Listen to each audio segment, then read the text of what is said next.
ഒരു ഗത്യന്തരവുമില്ലാതെയാണ് രാഹുൽ മാങ്കൂട്ടത്തിലിനെ കോൺഗ്രസ് പുറത്താക്കിയതെന്ന് മന്ത്രി P Rajeev. Rahul MLA സ്ഥാനം രാജിവെക്കണമെന്നാണ് ജനങ്ങൾ ഒന്നാകെ പറയുന്നത്.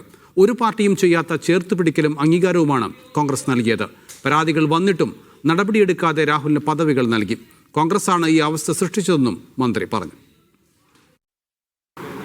അല്ല, ഞാനപ്പോൾ അതിനെ സംബന്ധിച്ച് ഇന്നാളെന്ന് പറയുന്നില്ല. പക്ഷേ ഈ ഇവിടെ നിന്ന് പറഞ്ഞത് പ്രതിപക്ഷ നേതാവിനോട് പറഞ്ഞിരുന്നു, കോൺഗ്രസ് നേതൃത്വത്തിനോട് പറഞ്ഞിരുന്നു എന്നെല്ലാം കോൺഗ്രസിനകത്ത് തന്നെയുള്ള ആളുകളാണല്ലോ പറയുന്നത്.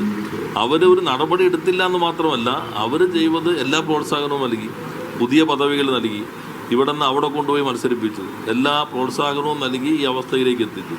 അപ്പോൾ കോൺഗ്രസ്സാണ് ഈ രൂപം സൃഷ്ടിച്ചത്. എന്നിട്ടാണ് ഇപ്പോൾ ഞങ്ങളെന്തോ ധീരമായി മറ്റൊരു പാർട്ടി ഇല്ലാത്ത നടപടി സ്വീകരിച്ചു എന്നൊക്കെ അവകാശപ്പെടുന്നത്. ആ നടപടിയാണെങ്കിൽ ഇപ്പോൾ റെട്രോസ്പെക്റ്റീവ് എഫക്റ്റോടുകൂടി 2 നിയമസഭാംഗങ്ങളെ കൂടി അവർ പുറത്താക്കേണ്ട സമയം കഴിഞ്ഞു. അത് ആ അഭിമാനത്തോടുകൂടി പറയുന്ന അതേ രീതിയാണെങ്കിൽ 2 പേരെ കൂടി പുറത്താക്കണമല്ലോ. ഇത് ഒരു ഗത്യന്തരം ഇല്ലാതെ നിലം തൊടാതെ കോൺഗ്രസ് നേതൃത്വം നിൽക്കേണ്ടി വരുന്ന ഒരു പ്രത്യേക